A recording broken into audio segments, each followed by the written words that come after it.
जय जोहार। स्वागत है आपमन के खबर 36 में। मैं हूं आपमन के संग में गंगोत्री। तो चला आगू बाढ़बो और खबर मन ला विस्तार ले देखबो।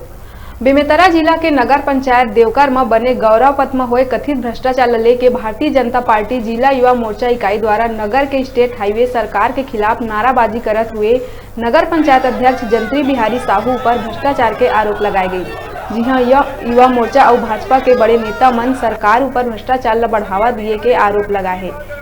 उन्हें ये पूरा मामला ला लेके नगर पंचायत अध्यक्ष जंत्री बिहारी साहू आगू आके अपन पार्टी के बचाव करते हुए भ्रष्टाचार के बात ला सिरा ले खारिज करीस। नगर पंचायत द्वारा बताइस के गौरव पथ में अभी ठेकेदार ला आधा पैसा ही दिए गए है, बाकी रकम में बरसात के बाद काम कराए जाए के बात करें। उन्हें अध्यक्ष प्रतिनिधि बिहारी साहू भारतीय जनता पार्टी ला विकास में बाधक तत्व बताइस।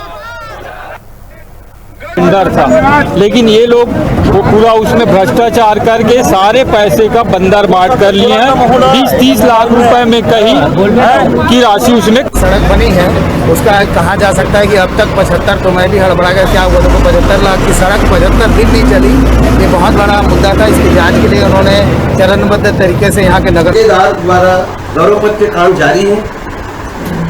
42 लाख के पेमेंट हो चुके हैं, 29 लाख रुपये अब बचे हैं।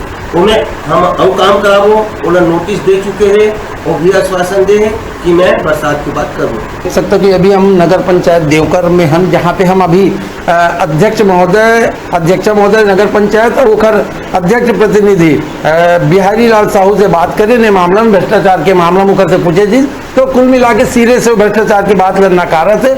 और ये कहा जाता है कि भाजपा के लोगों ऊपर ये आरोप लगाया जाए शुरू से मन विकास के काम में रोड़ा अटकाए के काम जो करे जाते ही कर मन के एक आदत में शुमार हो गए रोड़ा अटकाना विकास के काम में। दूसरी बात इखर द्वारा ये कहे जाते कि गौरव पथ में कुल मिला के 42 लाख ठेकेदार लोग भुगतान करेंगे और जो बचत है जो राशि 71 लाख में जो बचे राशि है वो बरसात के कारण काम रोक दे जाए, काम बरसात के बाद आगे काम करा जाए। कुल मिला के यहाँ भ्रष्टाचार के बात सिरे से नगर पंचायत द्वारा नकारे जाते। कैमरामैन जीतू राजपूत के साथ विजय चौबे, न्यूज़ 36।